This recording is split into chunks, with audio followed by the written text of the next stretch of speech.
acknowledging and listening and really seeing every member of my team is something that that works really well, has created a culture where people feel included and know that they're not just meant to be yes people, because I don't want to be surrounded by yes people. I want to be surrounded by people who are going to bring their best ideas to the fore.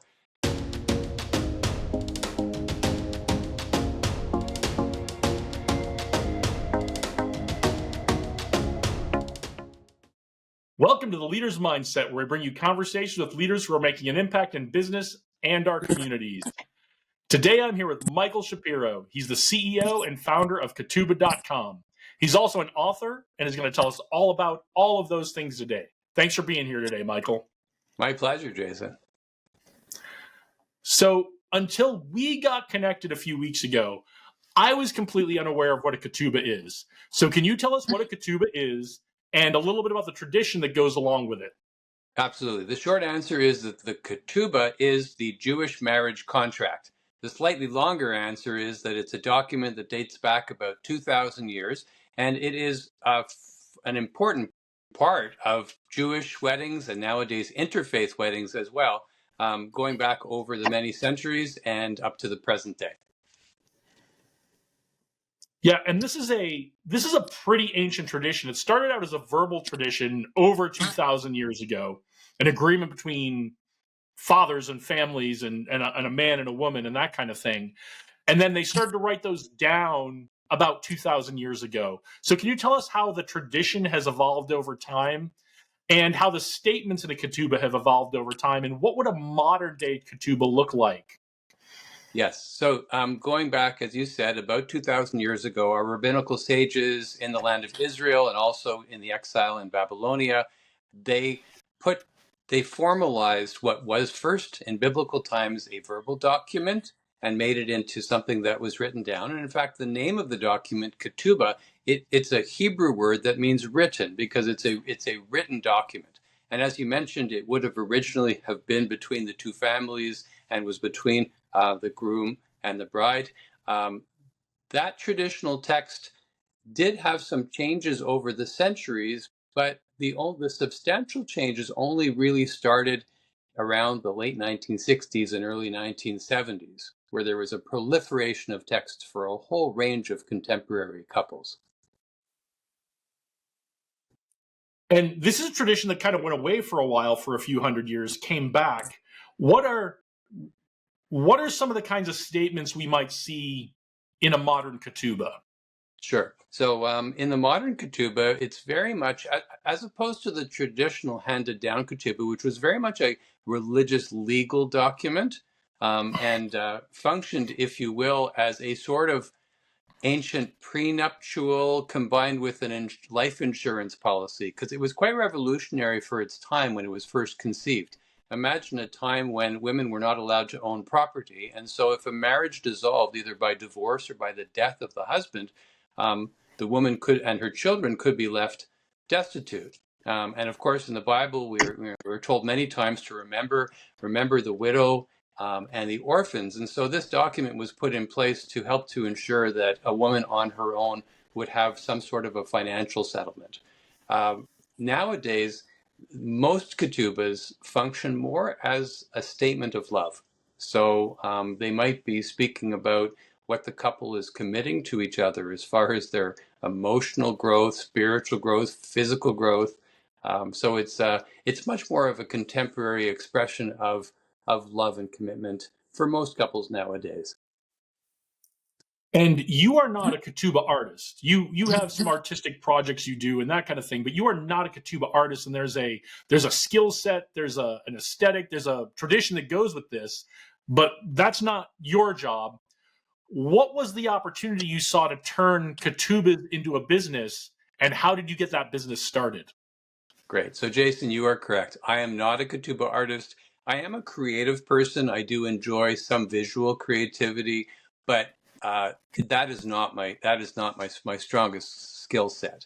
So the opportunity that I observed in around 1995, so about 30 years ago from now, was that this tradition, which, as you mentioned, had died out had been coming back to life, starting with the late 60s and early 70s. So by around 1995, when I first became aware of this artistic document, the opportunity was that many people wanted a beautiful ketubah for their wedding, and there were many artists who were making them, but it was difficult for the couples to find the art or to find the artist. In most cases, they were limited to local artists or maybe local Judaica shops. So those would be shops that would sell things for Jewish rituals in the home, from beautiful silver wine goblets to candlesticks for lighting the candles to ketubas. And so people were looking for them, artists were making them, but it was tough for the two to find each other. Yeah, for those of you in our audience who don't remember before 1995, if it wasn't in your local mall, if it wasn't in your local downtown as a shop, or it wasn't something you could mail order from a catalog, you couldn't get it. It's hard to imagine that. I mean, I remember when I was first starting out. In fact, if you like, I can go a little bit into how did ketubah.com get started as an online business. So I do. I want to talk about that because ketubah.com, while not famous like Amazon, was one of the very first e-commerce companies back in the big 90s. So what captured your vision that internet sales was the way of the future? Great. So I want to say, as it often is in business, it was equal part hunch and luck, and being at the right place at the right time. It was late 1995. I had just returned from spending 6 months in Israel studying at a yeshiva, a place of traditional Jewish textual learning in Jerusalem, and I came back with the idea of opening a brick and mortar Judaica shop or gallery of fine art Judaica items for the Jewish home. Now, you may notice I said brick and mortar. In those days, you wouldn't say brick and mortar because that's all there was. Every shop was a brick and mortar because there really was no internet to speak of at that point. Yeah, you would just say, I'm going to open a store. Yes, exactly. So here I am. I'm going to open a storefront. It's going to be this beautiful gallery with a whole range of Jewish ritual items for the home and serving one market. So I'm physically located in Toronto, although we have customers globally, and a large proportion of our customers are throughout the USA. So I'm going to open a shop that's going to serve one community with a range of products.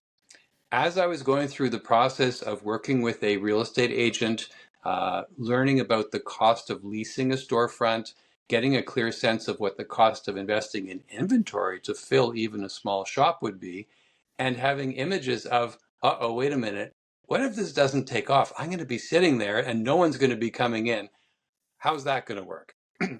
At that moment, I bumped into a childhood friend, literally a man who, as children, we were best friends in elementary school. And I hadn't seen him in a while. And what he said to me is, Michael, I am leaving social work and I'm going to start building websites. And I barely had a sense of what a set website was at all. But long story short, I became his first customer, and he designed a very basic HTML website for my company. It had a couple of dozen ketubahs on it, just by a very few number of artists. And if it's interesting, if you look back in the Wayback Machine, an internet archive, which is really cool if your viewers don't know about it, in December of 1996 is the first instance of ketubah.com. And you can see the little HTML site with a little flashing sign. At that time, our branding was Ketubah Ketubah. That was the main name of the company. And my friend also helped me to register the domain name ketubah.com in the spring of 96. And again, I just had a hunch that might be helpful, and it turned out that was. I've had many hunches that didn't turn out. This was one that did. So you went from what's a website to being and let's not undersell it, to being a pioneer in e-commerce within about a year and a half. And I can't emphasize this. And I mean, those of us who've been around know this, but I can't emphasize this enough for our audience that wasn't around back then. You didn't just go to Etsy or Shopify and put some pictures up and click go. You had to build one of the very first websites, never mind e-commerce websites, one of the very first websites to try to market and sell. and I just can't emphasize enough. Even the domain name, it wasn't like you went to GoDaddy now and said, "Can I get this domain name?" You had a whole process you had to go through. Absolutely right. In fact, I remember that. So my friend was helping me to register the domain name, and at the time, I think he needed two different registrars to do it, and it took a few days. So yes, it was not GoDaddy. It took some time, and I remember having the wherewithal at that moment to that I I couldn't wait to get it confirmed. I had a sense that this is something that I wanted to land, and it was a huge sense of relief when he finally got back to me and said, "Okay, great, it's done." I I'm shocked it only took a couple of days. I imagine you probably had to mail something or fax something back then. You know what? That may very well be the case. I don't know the inner workings of it, but I know it took, and maybe it was more than a few days, but it felt like, one of these things that regardless of how long it actually takes, it feels like it's taking forever. It's like you're a little kid at the candy store. It's like, oh, like, how come it's not confirmed yet? So it did take a while. And as far as building the internet site, same story. Like, it wasn't just an off the shelf. It had to be hand coded in HTML. It was not an e-commerce site because e-commerce sites didn't exist yet. But it took a while to put it together. And also significantly, the website was on the internet, but really nobody was coming to it because nobody was shopping online. So it was during this period that, in addition to having the website, I had a little brochure, and I put little advertisements in Jewish magazines to try and, I'd mail the brochure out to the customers. The other thing I had was a big black artist's portfolio of samples of ketubah designs, and through friends and family, and then eventually a little bit more broadly in the community, people would make an appointment, and I would come to their home or their apartment with my big black portfolio. We'd open it on their dining room table and have a look through them. And that was the way that they would select the design that was the one for them. So, what were some of the technical challenges going from big black portfolio to ordering online? What were some of the challenges you faced getting from a company with a website to being one of the first real e-commerce companies? I guess it was doing things in parallel, meaning I couldn't afford to wait around for the internet to catch up and for people to start to come in large numbers to the site and to start to order through the site. So in addition, I had the black portfolio that I mentioned. I'm putting small ads in first the local newspaper and then the national Jewish magazines. I also started to rent a table at Jewish conventions, whether they were communal conventions for the various movements of Judaism, Orthodox, Reform, Conservative, or sometimes I would rent a table. There would be rabbinical conventions, again from the different streams of Judaism, and sometimes there was a marketplace of artists who were making things related to the Jewish faith. So I'm doing the legwork. I'm making contacts one, at a time. I'll just give you a sense of it. In 1997, so that's basically the year after I started, I set a stretching goal. This was a stretching goal at the time, which was to sell one ketubah each weekday. So, the goal was 5 a week. Without going into my exact numbers now, they are many, many, many, many multiples of that. And 5 a week is laughable, but at the time that felt difficult. It felt like, how the heck am I going to sell 5 a week? When did you really start to get traction with the website? When you started to see sales come through the website? The big change, well, so with this early HTML site, in fact, yes, with that one, people could place an order. I think there was a form they could fill out, and they would print it out. They would write their credit card number on it. They would fax it to us. We would then manually put the credit card payment through, and they started to come in slowly. I don't think right away in 96, right when we launched, but within that year or so, and certainly by 97, we started to get some like that. But the big change came when the next iteration of the site came, and it became an e-commerce site. Still very rudimentary. At the time, I think we were using something called CyberCash, which doesn't exist anymore, which was this very, very early, I guess, payment processor for almost e-commerce sites, and that made a big change. And I believe that was within a couple of years. I don't remember if it was 98, but it was within a couple of years of beginning, and then slowly things started to build. Yeah, again, for the kids out there, which sounds crazy that you would download a form, print it out, write your credit card number on it, and fax it in to a company to order something. That was how we did things in the 90s. That was how we did it. What was crazy to us in 1996 and 1997 that we would write our credit card number down on a piece of paper and fax it somewhere. That was mind blowing. Yes, definitely. And in fact, there was an extra twist too, because I was located in Canada.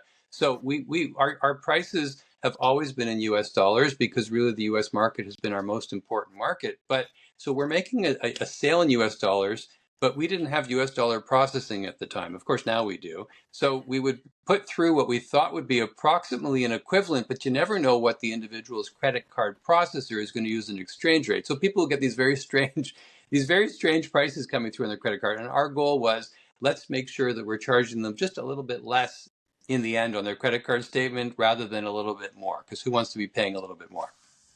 It's the challenge of international commerce and currency exchange all the time, right? You went to business school, so I'm sure you played Yes. the business strategy game and all that, where you had to do the shoes all over the world and what factory you were going to build them in and where you were going to sell them and the currency exchange rates, and in the end, it just made more sense to guess than it did to try to analyze it out. So. Exactly. And it's interesting. I do think that my business school training has been very helpful. I would say equally was my corporate experience, because after business school, I was recruited to work at Procter and Gamble. And so I spent a couple of years in their brand management, and learned a ton. Also learned that I'm a bit too much of a creative spirit for a corporate environment. Although I have to say P&G was a very wonderful crucible of terrific learning. And my best friend to this day is somebody who I met at P&G. Great, great people. So really, really solid experience and a great personal experience as well. Yeah, I do want to talk about your time at Procter and Gamble because that's really fascinating. So you were corporate at Procter and Gamble before you were an entrepreneur. So tell us a little bit more about what you were doing at P&G and what Okay. were some of the big lessons you took away from that experience that help you as an entrepreneur now?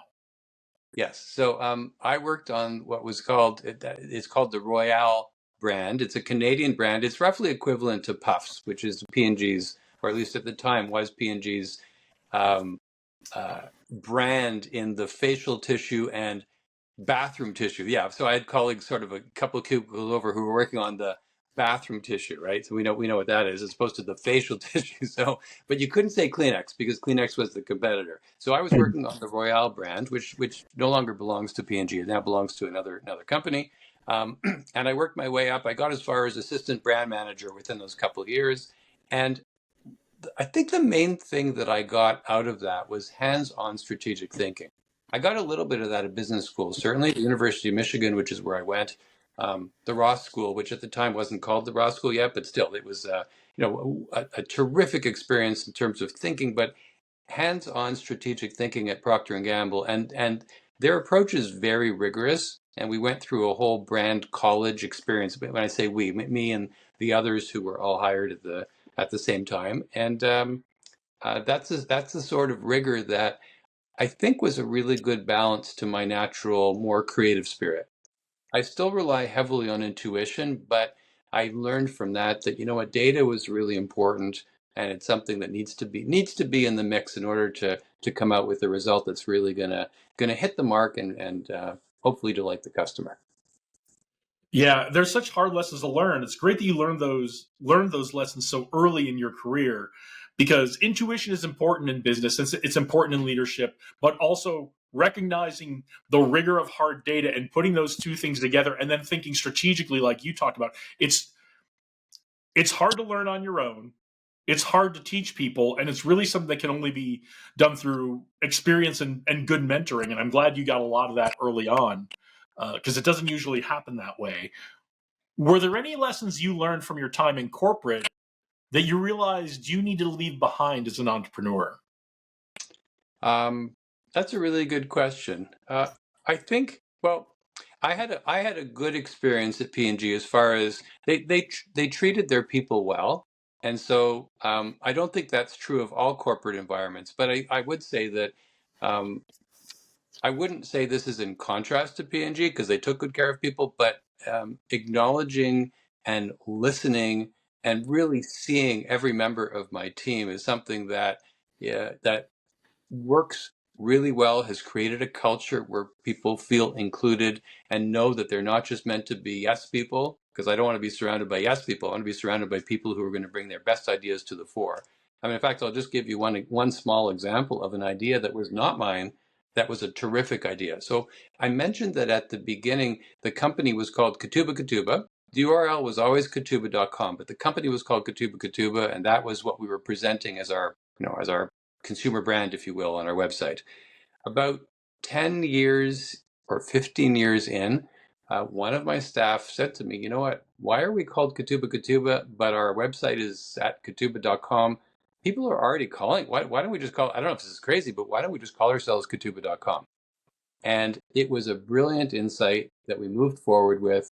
And Katuba is still the name of the corporation, but in terms of the public-facing retail brand, it is now fully integrated. Katuba.com, it's super memorable. And one of the things that I'm proud of is, unlike other categories where the generic doesn't quite work, like what's done better, books.com or amazon.com?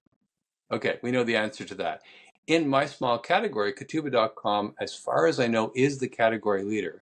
And it's not just because of the name, but it's because of the service and the reputation that we've built around it. And the way that we treat each other within my business is also a key piece of that. That's fantastic. I really love that. Something else that's really fascinating is you actually invented some innovative technology to support the business. Can you tell us about that and what the challenges of getting that online were? Yes. There have been a couple of instances of that. Let me speak about one of them, of which I'm very proud. So for our customers, in fact, for anybody ordering a Katuba, choosing the art is really exciting and not that difficult. You can go online, you can make a wish list, you can, a couple working together. Okay, well, we like this one. Okay, we like this one. Okay, so choosing the art is easy. Choosing the text can be difficult. And there's two layers to that. First is that there is a wide variety of available texts now. And depending on the couple's level of religious observance, the configuration of the couple, is it a straight couple? Is it an LGBT plus couple? Is it a Jewish couple, two Jewish people, or is it an interfaith couple? And then their rabbi or wedding officiant also is going to have some requirements. So there's a whole number of moving parts around selecting the text. But what can be even more confronting, and this was a real pain point for customers, was most ketubas include a Hebrew text and often an English text, and the Hebrew text requires the couple's Hebrew names. Most Jewish people in North America have a Hebrew name. Many Jewish people, even the majority, don't have a great facility with the Hebrew language. So submitting the Hebrew names in the Hebrew alphabet was a real challenge. The way that I helped to solve that problem was to build what was first called the Katuba personalization wizard. And a few years ago, we updated it and made it iPhone friendly or mobile friendly and whatnot. It's now called the Katuba text tool. And what it does is it makes this potentially complex and daunting process really easy, both for the couple and for the rabbi.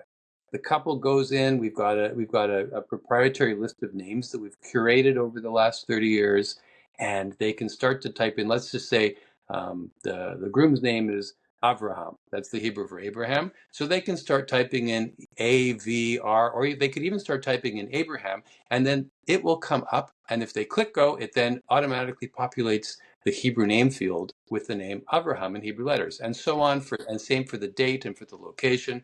And then once it's approved, then it all is emailed in an accessible form to the rabbi or wedding officiant so that they can sign off on it. And then the last piece, which is also critical, is the rabbi or wedding officiant gets a proof. They get a proof of the text that was chosen with the names that were uploaded. And the names usually are in a different color, so they stand out quite easily. And that is heads and shoulders ahead of the way things used to be, and just makes something that was really quite complex and daunting into something that is easy. It really sounds like you've taken something that could be a deal breaker for people once they start this process, to make it into something easy and fun for them to do, and just make every step along the way easy for the couple, for the rabbi, for the family, which is, I mean, fantastic. That's genius, right? Yeah, that was absolutely the intention, and it's part of the broader culture of Ketubah.com, which is we make things easy, we make things right. So if there's ever an issue with an order, we just fix it. It's just ingrained in the DNA of our company culture. I also think it's just good business because statistically they've done the research. People who have a great experience tell, I think it's 4 people. People who have a terrible experience tell 9 people. Like there's some numbers about, if someone's unhappy, they're going to spread the word. So I believe that even if we end up making a smaller profit, or possibly just not making any profit at all on an order, it just makes sense to delight every single customer. Absolutely. Now, you and I are both old enough to remember the first internet bubble in the early 2000s. How did you set Ketubah.com up for success to survive when so many e-commerce companies went under? I mean, remember Pets.com? Yep. They gone immediately, right? But you guys lasted. How did you set yourselves up for success that way? You know what? I don't know that I can take credit for having planned for that, but I think the main thing was that we were growing deliberately, organically, and slowly, and maintaining low overhead. Just as a small personal anecdote, in the early years, I kept costs down by living in a friend's house. He was a consultant at one of the big consulting companies. He had a 2-bedroom home. He was in the master bedroom, and he would fly out 4 a.m. Monday morning and come back, whatever his. So I had one bedroom to sleep in, the other bedroom where I had a small Mac computer that I bought, I think at a student discount at business school. And I remember going shopping and making sure that I bought the can of tuna that was 59 cents instead of 99 cents. So that was like the sort of frugality that I was bringing personally. And I was not starving. But I was really, and I brought that same approach to the early years of the business. So by the time the bubble burst, I did have a small team. I think I must have had about 3 people working for me. By that point, I'd moved into my own 2-bedroom apartment. One room I slept in, the other room was where my staff would come in during the day. And I think that was really the key. The second thing was having built up a small but loyal following among couples who would tell their friends, and then among rabbis and wedding officiants who found it such a relief to work with us that they would continue to spread the word regardless of what was happening with the internet. It's a real contrast to Silicon Valley culture, especially back then, which was raise a lot of money, burn a lot of money, get it out there, get it out there, get it out there, right? Yeah. That's just not me. I have a lot of respect for business people who do it that way, who build giant companies. For me, that's not the draw. For me, the draw is building something that speaks to me. I mean, my business taps into my interests in Jewish tradition, in art, and also in technology. Just as I'm not a Ketubah artist, I'm not a coder, but I enjoy working closely with the talented web developers I've had over time to bring my ideas to the fore, and to challenge them to go farther in what they're doing for me. Well, it sounds like what you're doing is working for you. So congratulations on that. I do want to take a break from the business questions. I want to play a game with you. Are you up for a game? I am ready for a game. All right. The name of this game is Rapid Response. I'm going to ask you a series of questions. I want you to respond with the first thing that comes to your mind. Doesn't need to be a one-word answer. Go ahead and elaborate as much or as little as you'd like. But we're just going to get to know Michael Shapiro a little bit better today, okay? Okay. All right. Michael Shapiro, rapid response round. Your time begins now. Podcast recommendation. Oh my. Tim Ferriss. And interestingly, I think the high point was learning about a couples therapist who wrote a book called Us. Don't remember the guy's name, but I found out about it through the Tim Ferriss podcast, and so I would say the Tim Ferriss podcast. That's a great one. I don't listen to it as often as I'd like. I need to get back to that, but I can't tell you how many books I have read based on hearing a guest on a podcast. We'll talk about books in a minute. A practice you'd like to see more people embrace? There's a practice that I have worked on this past year, which I'm finding is having me enjoy life more, which is literally spending 5 minutes every morning doing a very small physical workout. In my case, I'm doing squats in the mornings, which I never thought I would even do one. And I'm doing that for about 5 minutes now. And I am shocked at certainly the physical benefit, but the mind benefit about starting off the day with something that feels hard, and I'm doing it. And it's small enough that I can't avoid it. And I can't just say, okay, I'm not going to do it, because who can't do 5 minutes? It's a great strategy. How we start our day affects how the rest of our day goes. And 5 minutes of squats is a lot of squats. Well, I'm up to 60 now. So I started off at around 20, and it's been a number of months. I had somebody who was helping me with this, and her suggestion was, well, you should be doing a squat for every year of your life. I'm currently 59. I'm going to be turning 60 at the end of the year, and I didn't think I could be doing 60, but it takes me 5 minutes to do 60 squats, and that's feeling really strong. Good for you. I don't think I could do that. I might have to join you in the challenge and start doing those tomorrow morning. Okay. Who is someone, or what is something we should all be paying attention to? Something we should be paying attention. Well, I think we should all be paying more attention to the environment. It sounds sort of pat to say that, because it's sort of obvious, but I think we're losing track of that. And even though for the short term we have to make compromises to keep our economies going and all that sort of thing, I want to leave the earth better for my kids and for my grandkids than it is, and we are not on track for that. I agree. What is either your get pumped up song or your walk on music? Ooh. Okay. This is okay. I don't listen to it regularly, but it gives me a boost every single time. So it's Don't Stop Believing, and I don't remember the name of the band, but it's the version that was done on the TV show called Glee that was out a number of years ago, and that's something. And especially watching the segment between the two main characters in the show, that lifts my spirits every time. Yep, Don't Stop Believing. Journey is the band. Yes. Pre-2010, that was my go-to karaoke song because nobody had heard it in a long time, and everyone loved it. And then after that, you couldn't get close to doing that song at karaoke because everyone wanted to do it. So mixed feelings about Glee doing the song, but their version of it is great too. The biggest influence in your life? I think the biggest influence in my life would be my kids. I get daily inspiration from them just with who they are, being kind, smart, funny human beings who are like me but also not like me, different from my wife and I, but very much their own people.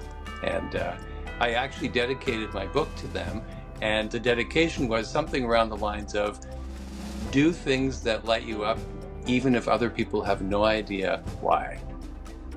That's great. We will talk about the book in a little bit, but right now, tell us about a book everyone should read besides yours. I would say it's actually a work of fiction. I've read a number of business books. Atomic Habits is actually a really good business book, I would say, or a habits book. But I would say maybe my favorite book that I've read in a number of years is called The Overstory, and it's by Richard Powers, and it takes place the characters are across many different eras, set in the United States. And the thing that I loved about it beyond the character development was there's a theme of trees that goes throughout, and also the underlying emerging science about how trees and forests actually communicate with each other as a community. And that's all woven into the storyline. That sounds really, really great. I'm going to go check that out. I hope everyone will check that out. Best fall recreational activity? Well, definitely going outside the city and seeing the leaves change.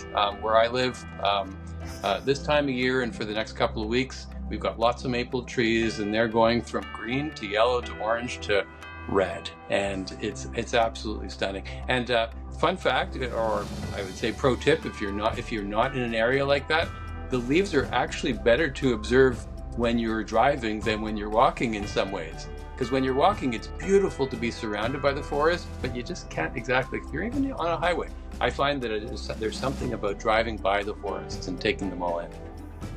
Well, in New York, they have learned that tip very early, because I grew up in Connecticut, and this time of year, our roads were jammed with people from New York City coming up to see the leaves. So I do miss it. Not enough to move back to Connecticut, but it is great to see, especially if you've never seen the absolute beautiful colors, the absolute variety of colors you can see in the northeast of this continent in the fall. Yes, absolutely. What is your dream vacation spot? My dream vacation spot would be somewhere that I have not been to, would be Bali. Never been there. Here it's absolutely beautiful. Sounds like it's got an important, almost spiritual element to it, and feels like a real adventure because it's very, very far away. It's pretty remote. I haven't been, but we hear that answer a lot on the podcast, and we have a lot of guests who have been and have great things to say about it. I'm not surprised. A trend you're excited about? Trend I'm excited about?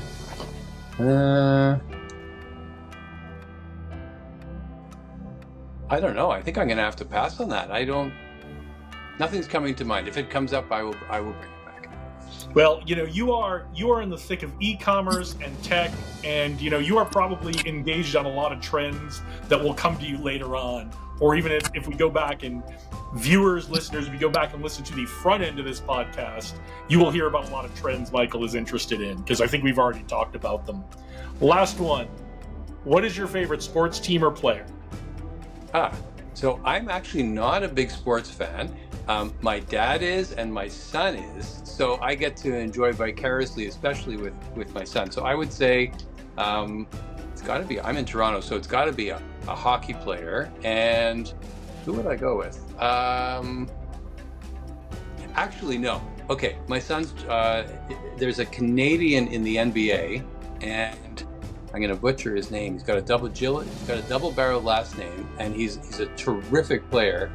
And I'm just embarrassing myself that I can't remember. It's like Gillis. Anyway. I'll have to look it up. But there's a Canadian basketball player who is making huge waves in the NBA in a really good way. And so I would say it would be him, because I'm a proud Canadian. All right. I'm not a basketball guy, so I can't really help you out, but that can be your homework. Sounds good. All right. Thank you for playing our game. It's always nice to get to know people a little more deeply than we would with some of the business and strategy and leadership questions.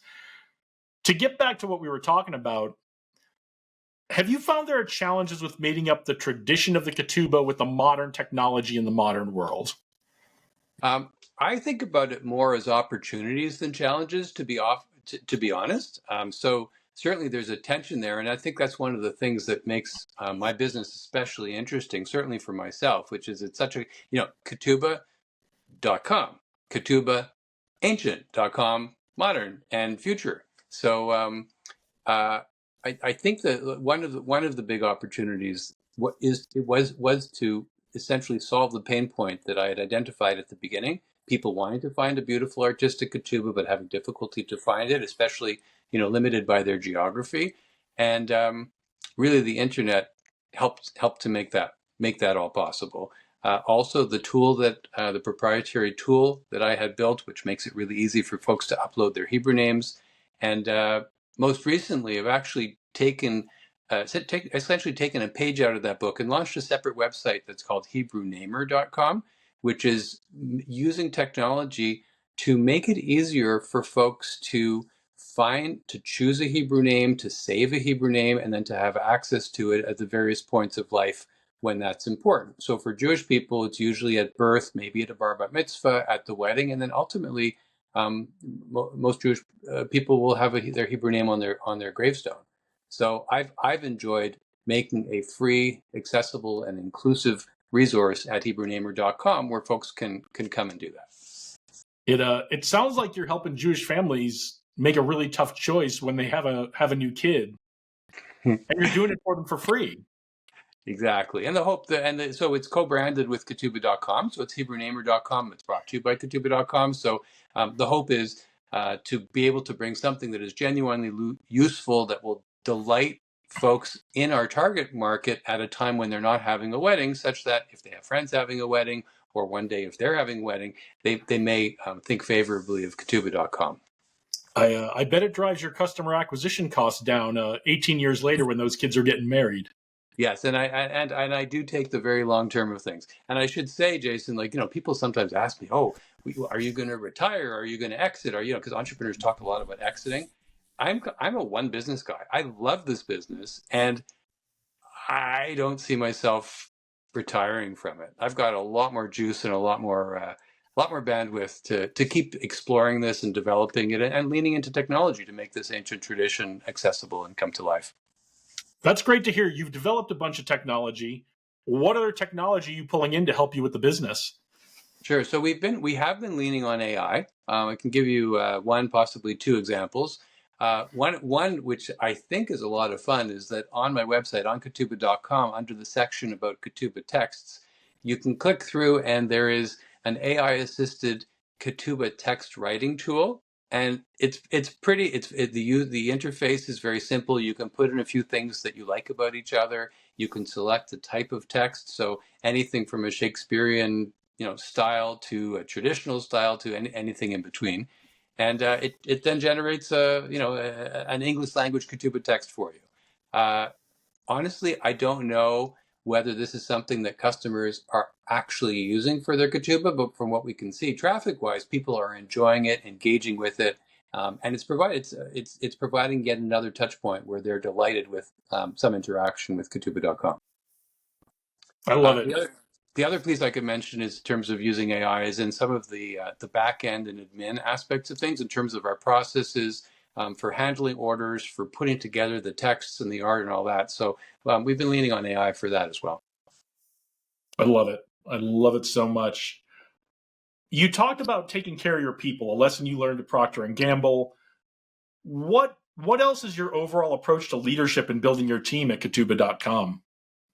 I would say it's pretty organic. I'm very much following my heart, so it's not so strategic.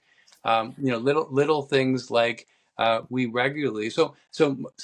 It used to be that we were all in the office, and I've got 8 members of my team. So we were, up until COVID, we were all in the office, and then with COVID, everyone went home except for 3 folks who were in the office doing the actual printing, laser cutting, packaging, and shipping. And at the end of COVID, I found that, to my surprise, honestly, to my surprise, that it worked really, really well. Before that, I wouldn't have been that open to folks working from home. But I've got a terrific, dedicated team, and including some folks who live in different cities now. So what we do is at least once a quarter, often once a month, we'll get together in person and do something interesting, fun, or creative. So last month we went axe throwing. Earlier this summer we went and we made these charcuterie boards together. So that's something that's one of the things that I love, and it's something by way of feedback that my staff enjoys as well. That there's very much a human part of it. Another example is we typically go out for a holiday dinner, usually in December. What I've been doing for a number of years is essentially matching whatever the cost of the restaurant bill is, making a donation to charity. And what we started a couple of years ago was I thought, let's have my team participate in selecting the charities. So now what we do is same story, but each person gets to decide on which charity, and then we just divide it up so in between the charities that they've selected.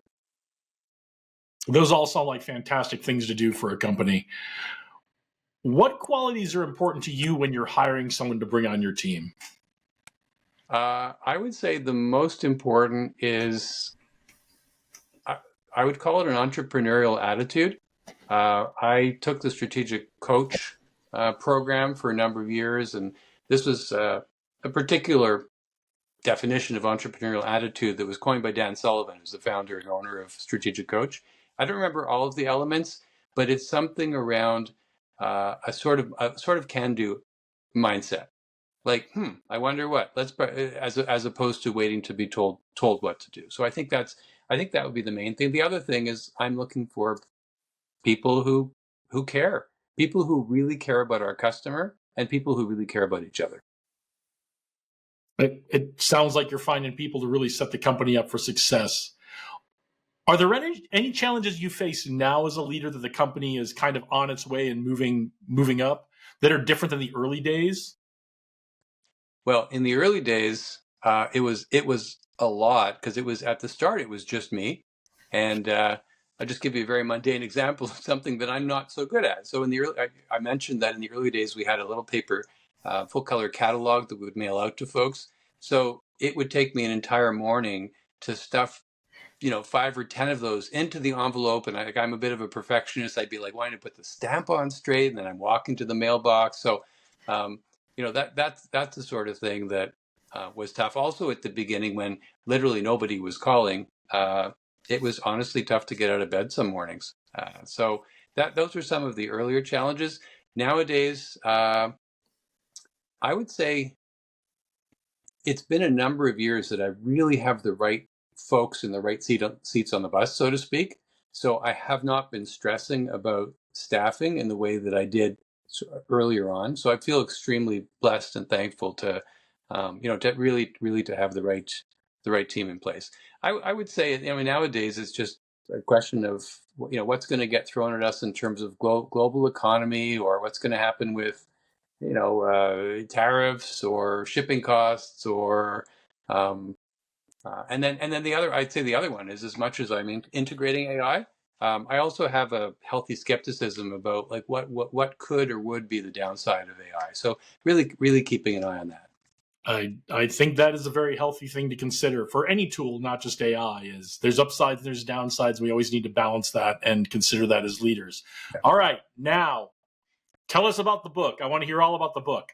Okay, good. So I will first just show it to you. I think that's in screen. Yes. Okay. So the book is called Ketubah Renaissance, and it's the story of the artful modern revival of the Jewish marriage contract.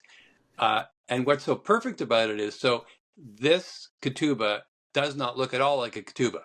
If you look really closely, and your viewers may not be able to see it on the screen, there actually is Hebrew lettering that begins here, like in this little yellow section, but you just wouldn't know.